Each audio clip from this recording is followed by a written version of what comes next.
got another video for you here. This one's a little more hobby focused. I forget if I showed you these in my last hobby video, and I'm pretty sure now that I'm walking through it, I have. So here are the, so I don't know if I showed you where I had them primed at least. I have made progress on them.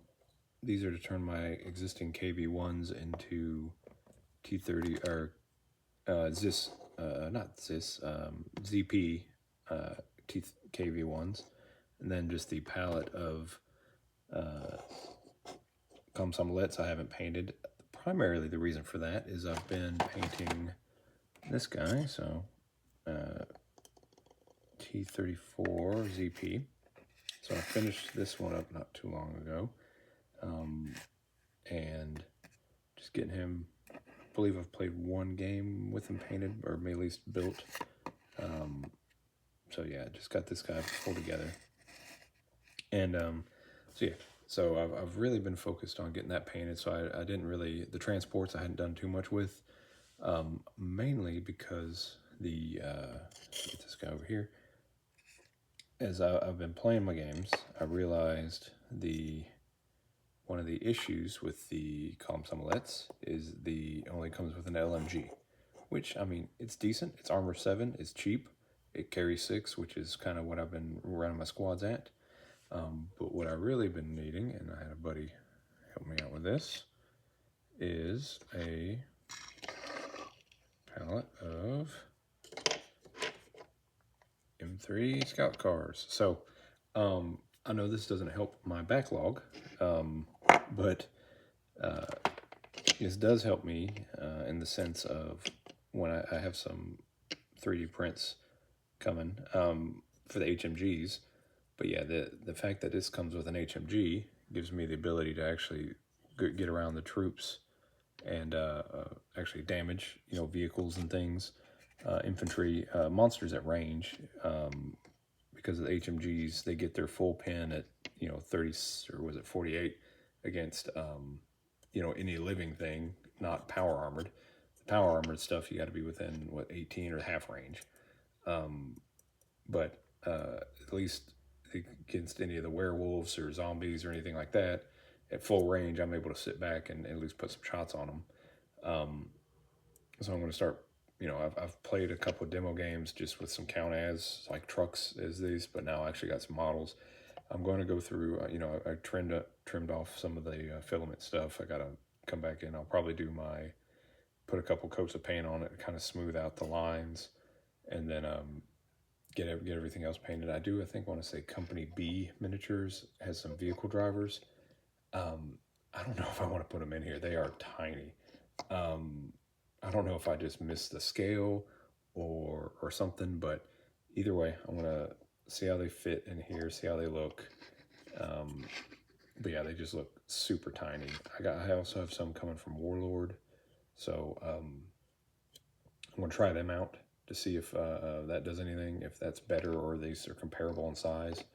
But yeah, so I got these guys working, so or at least I got them getting cleaned up, and then my next order is getting these guys out. I do have, but he was also able to print off a count as Molot.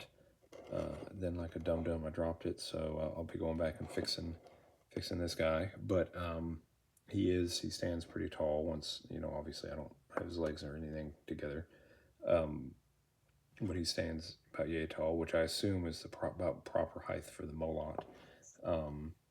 I do plan on getting the official model when it comes in, but for now, yeah, I'll just be using this guy. And so I'll be trying. I'm debating. I'll probably just do a quick paint job like this, especially for me. This is quick. If for nothing else, that way, if the official model comes in and it's much better or anything, I haven't put too much time into this guy, and then it turns out he's not, say like the real one's twice the size or really tall or something. I don't know. Yeah, that I haven't put too much time into a model like this. Anyway, so he's going to be jumping up in the paint queue, so I can actually get him on the table. I do find though, while the T34 I like in the game, we suffer some some of our anti-tank options. But I've really been liking the ZP. But if I do, likely if I take the tank T-34-85 going forward, I'll just do the Molot. It is slower, but it gets the benefits of Walker, all the Walker stuff, and it comes with the double HMGs. So it's able to deal with tanks and stuff at range, or monsters at range. So on this guy, I did build this one with the flamethrower attachment here. So likely this will be, if I'm going close up, it'll be T-34 with the CPs, probably the flamethrower. If I'm planning on the AT at range, the Molot, just to get all the benefits, because the speed won't matter if I'm just trying to sit back and do anti-tank stuff with some flexibility. But yeah, that's the vehicle backlog. On the infantry side, I am building more of these guys. And I got to finish him out. Obviously, I've stopped mid-production, if you will, to get these guys out. So got some spotters for them. This guy's got that one's the revolver. This one's the not revolver. Just so I can differentiate. So I figured one with revolver, one without. And then here is my anti-tank rifle sniper. So he'll team up with one of these guys to go through and, just so I can kind of keep them together. And then eventually what these guys will look like is the weird version of these. So I still got to add in the tube, the gas tank tube. And then I actually have another, probably 3 or 4 of these guys and getting built, getting more of the fuel tanks here. So I got more of these guys coming in, and the intent is I'm probably going to build out enough to have enough flamethrowers to do a whole platoon of engineers with flamethrowers. So what's it, 4 squads and 3 standalone flamethrowers. So my intent is to build that out, because what I have been doing, and it's what been working for me, that's part of the reason why I went with the ComSom Lets at the beginning, and I still do for the smaller squads, is I do a 6-man squad, maybe like regular, loaded with the RPGs, and then that's kind of my response to go deal with anything. So whether you're the tank or the big walker, they can drive up on you. The Armor 7 prevents small arms from bothering them.